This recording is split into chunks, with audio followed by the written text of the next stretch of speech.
আসসালামু আলাইকুম রহমতুল্লাহি ওবরকাতুহ। সম্মানিত দর্শক, বাংলাদেশের রাজনীতিতে এখন ডিফ্যাক্টো প্রধানমন্ত্রী অর্থাৎ পর্দার অন্তরালে থেকে রাষ্ট্র ক্ষমতায় প্রধানমন্ত্রীর মতো যিনি দায়িত্ব পালন করেন, কর্তব্য পালন করেন, ব্যস্ত থাকেন এবং যার প্রভাব এবং প্রতিপত্তি রয়েছে, তিনি হলেন ডাক্তার পিনাকি ভট্টাচার্য। তিনি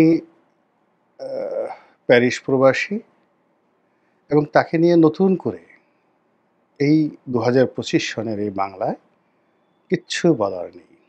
তিনি যদি হাসেন, বিশাল সংখ্যক মানুষ হাসেন। তিনি যখন কাঁদেন, বিশাল সংখ্যক মানুষ কাঁদেন। তিনি যখন কোনো হুকুম জারি করেন, ফরমান জারি করেন, নির্দেশ জারি করেন, তখন অনেকের হৃদয়ে কম্পন শুরু হয়ে যায়।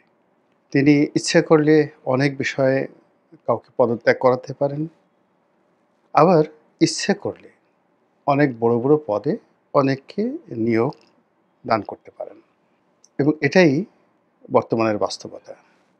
তিনি সেই ডক্টর কলিমুল্লাহর মতো মানুষকে রীতিমতো আহাজারির পর্যায়ে, কান্নাকাটির পর্যায়ে পৌঁছে দিতে পারেন। আবার তার একটা হুকুমে বাঙালি জাতির গর্বের ধন, আওয়ামী লীগের যাকে বলা হয় সবেধন নীলমণি এবং সকল অহংকারের, ভালোবাসার, শ্রদ্ধার অর্ঘ্য ৩২ নম্বরের যে বাড়িটি মাটির সঙ্গে মিশে যেতে পারে। তার ক্ষমতা এমন একটা পর্যায়ে যে এই বাংলায় যখন ৩২ নম্বর নিয়ে এখনো পর্যন্ত কেউ টুশব্দ করতে পারে না। যেখানে ডক্টর মোহাম্মদ ইউনূস ৩২ নম্বরের নাম শুনলে তিনি কাঁচুমাচু করেন, তখন ডাক্তার পিনাকি ভট্টাচার্য বুক ফুলিয়ে বলতে পারেন, আমি ভেঙেছি, আমার হুকুমে ভাঙা হয়েছে ৩২ নম্বর। তো এই মানুষটি বা এই ভদ্রলোক, তিনি অতি সম্প্রতি নানা কারণে বিএনপির প্রতি বিক্ষুব্ধ। বিএনপির প্রতি বিক্ষুব্ধের তার যথেষ্ট যুক্তি থাকতে পারে।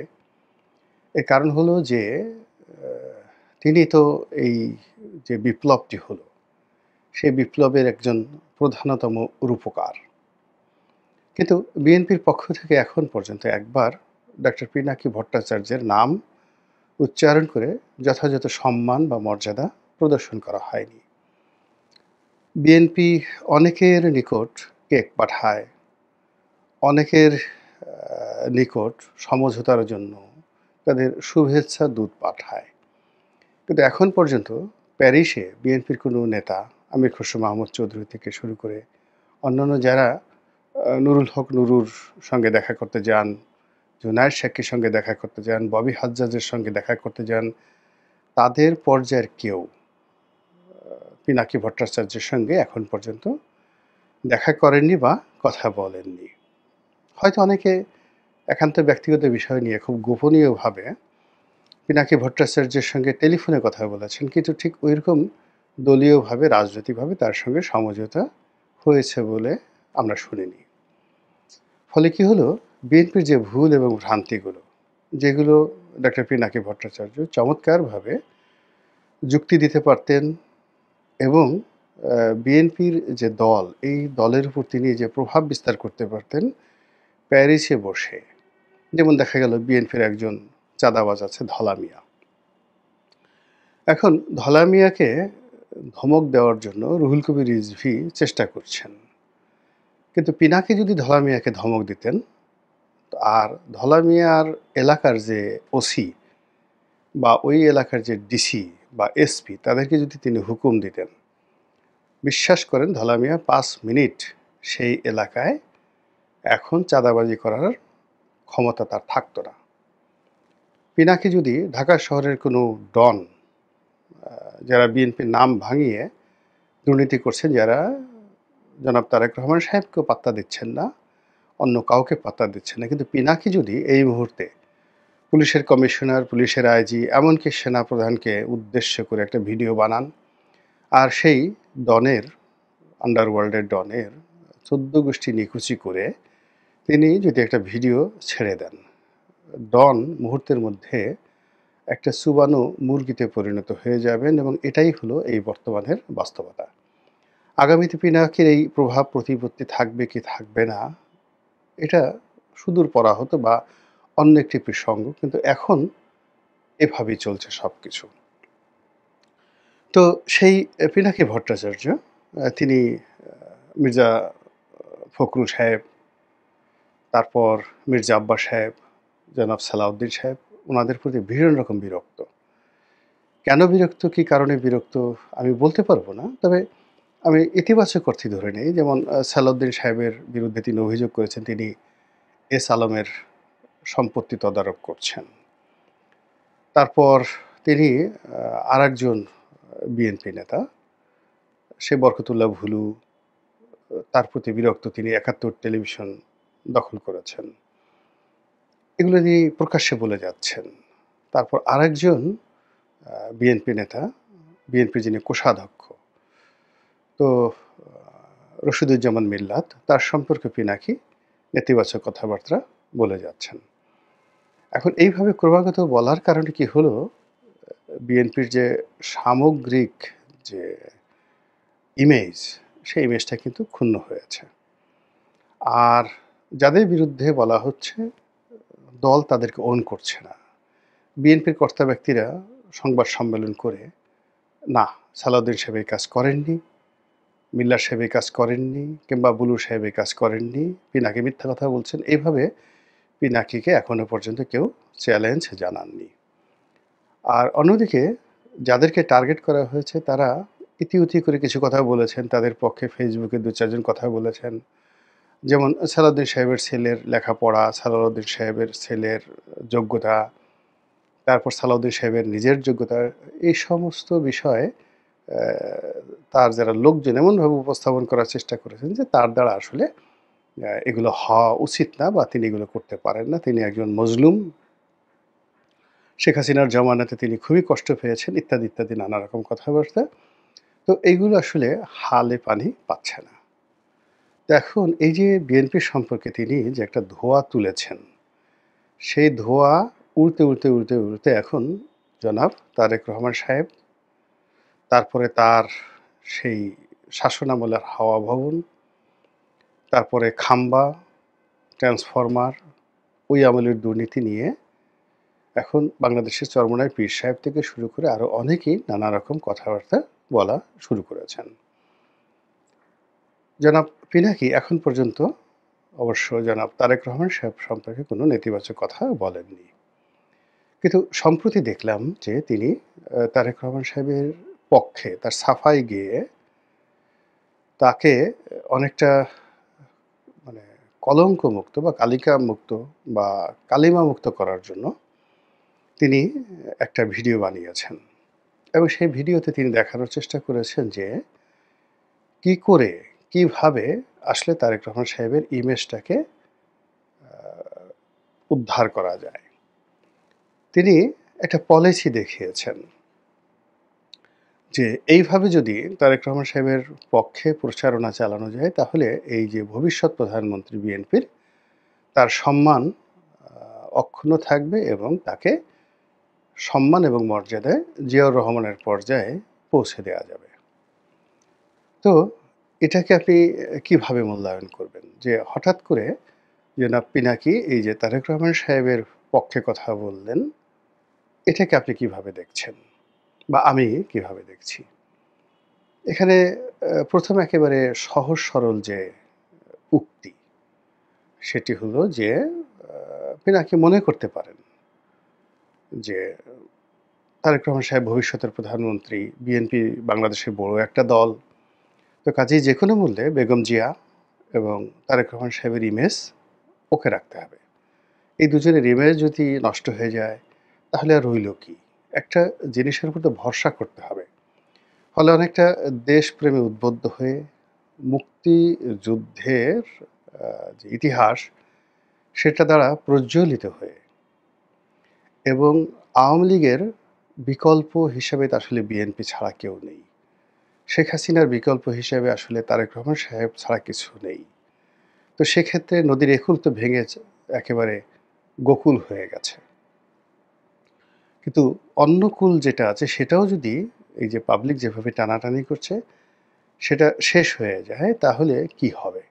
এইজন্য তিনি অনেকটা দেশপ্রেমে উদ্বুদ্ধ হয়ে মানবিকতার কারণে তিনি এই কাজটি করতে পারেন। দ্বিতীয় যেটি হতে পারে সেটি হলো যে তারেক রহমান সাহেবের পক্ষ থেকে হোক বা তার একটা উইংস রয়েছে সেই প্রচারণা উইংস, মিডিয়া উইংস তাদের পক্ষ থেকে জনাব ডক্টর পিনাকি ভট্টাচার্য তার কাছে কোনো প্রস্তাব যেতে পারে এবং সেই প্রস্তাবে তিনি মনে করতে পারেন যে না এটা করা উচিত তার। তিনি তো দেশের কল্যাণে অনেক কিছু করছেন।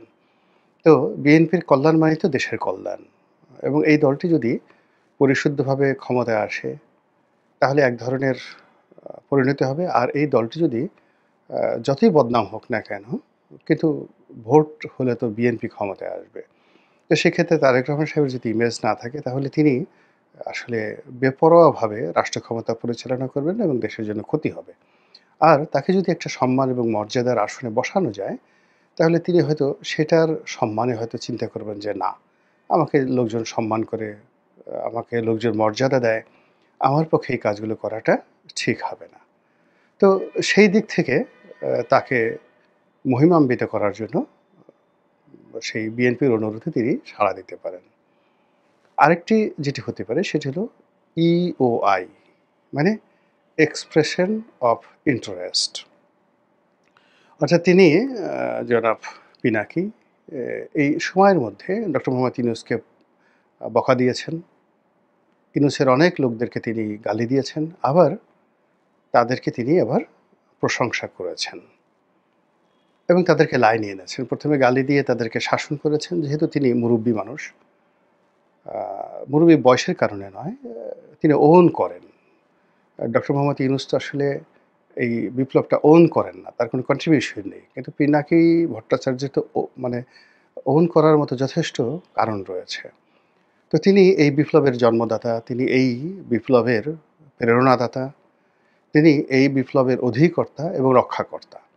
তো কাজেই তিনি কমান্ড করতে পারেন, শাসন করতে পারেন।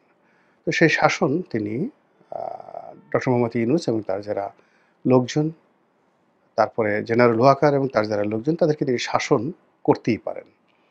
তো শাসন করে আবার একটা সময় তিনি আবার প্রশংসাও করেছেন। ডক্টর মোহাম্মদ ইউনূসের প্রশংসা করেছেন এই কারণ হলো যে তাকে তো সুস্থির রাখতে হবে। তো সেই সুস্থির রাখার দায়িত্বটাও তিনি পালন করেছেন। দ্বিতীয়ত আ বিএনপি। বিএনপিকে তিনি সমালোচনা করেছেন এবং যাদের বিরুদ্ধে সমালোচনা করেছেন তিনি বিএনপিকে বোঝানোর চেষ্টা করেছেন যে এই লোকগুলো ভালো না। এই লোকগুলোকে বাদ দিয়ে তার বিকল্প লোক মনোনীত করা উচিত। এই জিনিসটা হয়তো বিএনপি নরম হয়েছে, বুঝেছে। কিন্তু আসলে রাজনীতি তো জটিল একটা বিষয়। রাতারাতি এখানে ব্যাপক পরিবর্তন আনা সম্ভব হয় না এবং এখানে ইচ্ছা করলেই আ অ্যা হাতির মতো, হিমালয়ের মতো বড়, বড় রাজনৈতিক ব্যক্তিত্ব তাদেরকে বাদ দিয়ে বিকল্প বাছাই করা যায় না। জাতীয় পার্টিতে যেমন নতুন একজন মহাসচিব নিয়োগ করা হয়েছে। তিনি ব্যারিস্টার শামীম হায়দার পাটোয়ারি যথেষ্ট যোগ্যতা সম্পন্ন, জনপ্রিয়। কিন্তু জাতীয় পার্টির বড়, বড় নেতা ইচ্ছা করলে তাদেরকে শামীম হায়দার পাটোয়ারি আ সে বাদ দিয়ে আজকের এই পর্যায়ে আসতে পারবে না। বিএনপিরও এরকম কতগুলো সমস্যা রয়েছে। ইচ্ছা করলে এখানে সবাইকে বাদ দেয়া যায় না।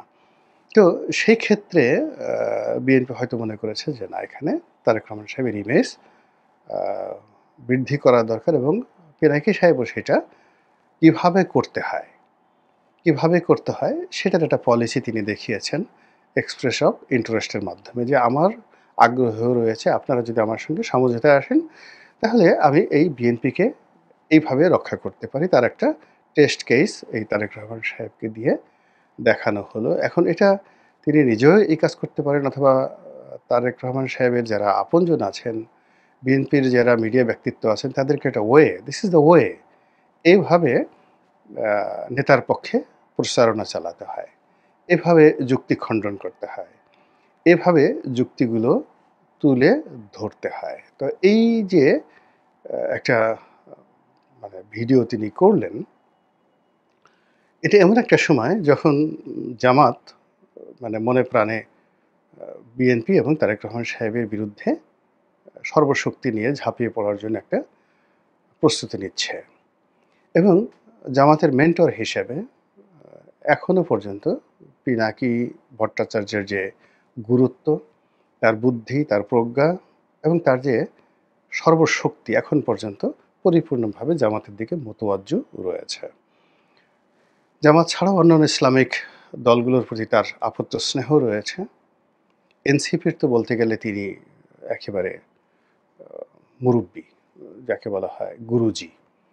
তো সেই দায়িত্ব তিনি পালন করছেন। আর এটা কেনই বা করবেন না? তিনি যাদের বিরুদ্ধে কথা বলছেন, এখনো পর্যন্ত আপনি চিন্তা করুন তো তাদের পক্ষে কথা বলার মতো আপনার কি আছে? তিনি যা করেছেন তার সেই ভাষা, ল্যাঙ্গুয়েজ, বডি ল্যাঙ্গুয়েজ নিয়ে আপনার আপত্তি থাকতে পারে। কিন্তু এগুলো তো আপনি ফেলে দিতে পারেন। আপনি হয়তো বলতে পারেন যে তিনি যে অশ্লীল শব্দটি ব্যবহার করেছেন, ওটি ব্যবহার না করে একটি সাধু ভাষায় বললে ভালো হতো। তিনি যেভাবে আঙ্গুল উঁচু করে বিভিন্ন জায়গাতে সে আঙ্গুল ঢুকিয়ে দেওয়ার কথা বলেন, সেই আঙ্গুলগুলো ওইভাবে না ঢোকালেও তিনি অন্যভাবে বলতে পারেন। এই সকল বিষয় নিয়ে আপনার মতদ্বৈততা থাকতে পারে। কিন্তু একেবারে তাকে রিজেক্ট করার মতো কিন্তু কোনো অবস্থা নেই এবং তিনি সবসময় একটা কোয়ালিটি মেইনটেইন করেন। যা কিছুই করেন কোয়ালিটি মেইনটেইন করেন। তিনি লেদু-গেদু ধলার পিছনে ছুটেন না। তিনি শেখ হাসিনার পুরো জমানাতে তিনি শেখ হাসিনাকে টার্গেট করেছেন। তিনি কখনো ওবায়দুল কাদেরকে নিয়ে কোনো কথা বলেননি। তারপরে তিনি সেনাবাহিনীর সবচেয়ে গুরুত্বপূর্ণ কর্তা, সেই সেনাপ্রধানকে নিয়েই বকাঝকা করেন। তার নিচে তিনি কাউকে তিনি টার্গেট করে এখন পর্যন্ত কোনো কথা বলেননি। বাকি যারা আছে তাদেরকে তিনি পরামর্শ দেন, হুকুম দেন, সাজেশন দেন। কিন্তু ওয়াকারুজ্জামানকেই তিনি টার্গেট করেন। আবার এদিকে দেখেন তিনি ডক্টর মোহাম্মদ ইউনূসের নিচে নামেননি। অন্য কাউকে তিনি ওইভাবে কোনো কথাবার্তা বলেননি।